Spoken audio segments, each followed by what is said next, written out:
So, the Superman and Lois season finale was honestly amazing. Like, genuinely, it was probably the best thing I've seen in a while. Like, I'm not gonna lie to you. No lie, no lie, no lie, yeah.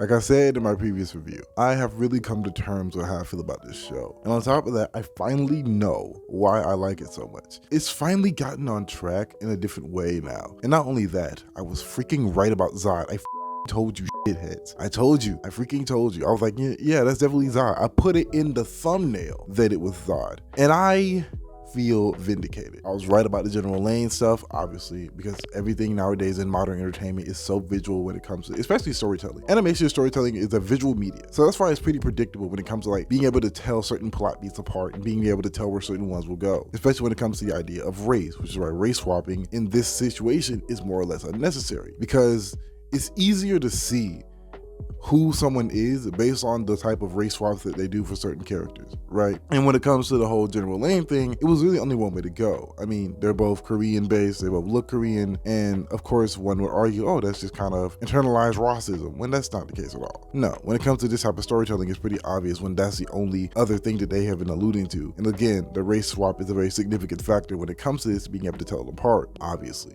Now, of course, not all Koreans know each other, but when it comes to the grand scheme of this story in particular, I think it was pretty obvious where they were going, considering the plot points and everything that was hinted throughout the show and everything else I just mentioned. Other than that, let's just get into the rest of the review. So, when it comes to this episode of My Adventures with Superman, the season finale, bro, there was just so much I enjoyed about this. You know, Clark finally understanding what this is, and I do have some problems with it, and I do want to address them right now. I think Jor-El in this episode was the weakest he's been in the entire show, because it was shown that Kryptonians, they very rarely, if ever, speak English.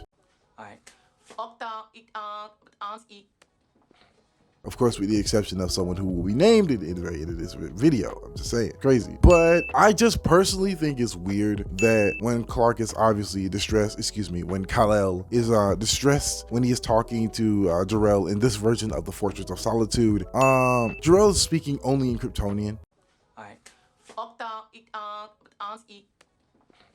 And you might think, okay, that's just a language they speak, when that is nowhere near the case. And I'm going to explain that right now, because at the very end of Clark's little panic attack and him breaking down about what's going on and what his perceived notion of every situation that's happened really is, Jor-El speaks English the moment he flies away, which is so stupid. If you clearly have sentience, you can see that your son is distressed. He's trying to communicate with you. He is confused. He is angry. So why not speak to him in a level that he can understand, i.e. the language that he was been adopted in, because his culture was ripped away from him. So it's just very weird to me that he just chose that moment to speak English when he's already gone. Like, you're showing us, the audience, obviously, that Jor-El has a deeper emotional capacity for his son Kal-El, but you're not conveying that to someone who clearly needs it to be conveyed to him, i.e. Kal-El. So I don't know. For me, it was just a weird scene. It was a weird writing decision. You know, it's very weird. I get why it's done, but it makes no sense in the context of this story and specifically this plot point. It just feels weird. Like, I don't know. It's just not my cup of tea. So personally, moving on, I think the whole family dinner thing was actually pretty decently and very well paced, if I do say so myself. Like, it's very easy to make this whole, collection of scenes be done in a very sluggish, a very slow pacing way, but it was done in a way where it still felt very much energetic. It still felt very much in the theme of Superman and Lois. There was a lot of twists and turns, and honestly some genuine funny moments with Jimmy Olsen, which I actually do enjoy. Like, Jimmy Olsen, I'm not gonna say it's growing on me per se. It's not like my feelings about the show overall. In my opinion, Jimmy Olsen still has very little to do with the significance of a lot of things that's going on, besides very few moments. And I wish that they give him more moments like this and like the previous episode, so I can actually sink my teeth into it and actually enjoy this version of Jermaine Olsen, in my personal opinion. So I just think it's interesting that they gave a lot for Jimmy to do. They gave it a lot of intrigue with his story and went in a very interesting direction as far as like making Jimmy Olsen very much financially stable.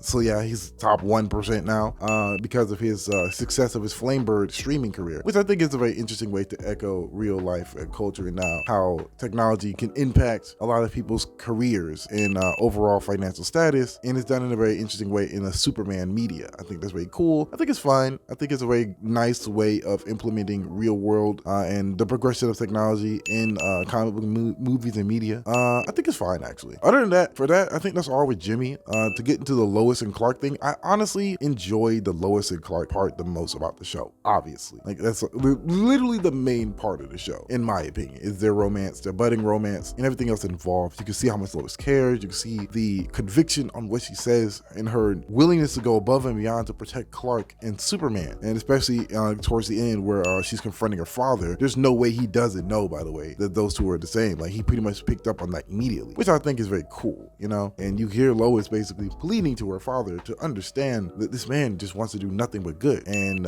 due to the trauma that General Lane has experienced on Zero Day, he can't see Clark anything past what he was sent to be by his recollection, and that is a threat to the human populace of the planet. And yeah, I think overall it's very interesting. I think I was gonna say something in the episode when I was watching it. I was like, bro, no one's gonna hear this. No one's hearing this giant mothership come out of the ground. No one's seeing this at all. Like, am I tweaking or what? Like, how am I and then immediately I eat my words because everybody came out immediately. Cause like, I don't know why. I'm just so used to like shitty writing when it comes to certain plots. Like, I'm just so used to like something being so asinine to where like you just don't understand it. But obviously this is not a parody of shows that do grandiose things and have the audience or having the perceived populace of that area just not know. So I think that was pretty funny because I don't know, it's very small, but it's something I had to point out because I thought it was very interesting. To move on to that tangent, I also just enjoy the action in this episode. Like it wasn't much, but the things they make Superman do in this show is honestly very Superman. It's very comic booky, you know, showing off a lot of his strength, his speed, his greater willpower to do what's right, no matter the odds, no matter the situation, no matter the circumstances. And let's get to the main thing. The ending is telling a lot. I do mean a lot of what's in store for next season. We might be getting a full-on Kryptonian invasion on top of that. Like, my thought that was going on with the whole Krypton side of things was that, especially with the recent episode with the portal and things of that nature, like the wormhole, I thought that Zod,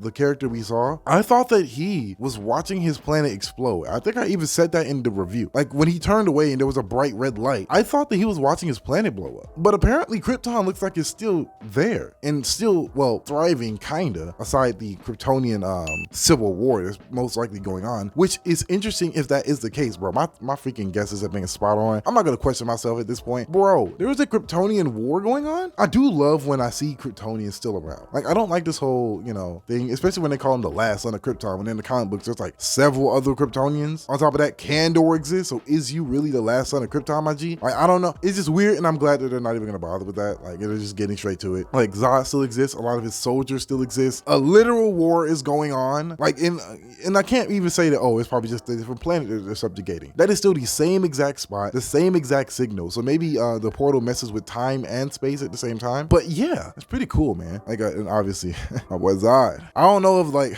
okay, clearly, maybe he got an upgraded suit or something. Like, maybe that's why he looks slightly different. But like, obviously, they tried to show us a prominent figure in the last one, and the body type is clearly different. So either Zod have had some cybernetic enhancements, or maybe that was one of Zod's foot soldiers that just looked at drippy with the red cape and the armor. I'm just saying that boy looked that clean. Other than that, yeah, that's my general thoughts on Superman, or excuse me, My Adventures with Superman season finale. I thought it was amazing, honestly. I really thought it was fine. Also, Jimmy's rich now. Jimmy's rich. So that's cool. That's all. See you guys later. Peace.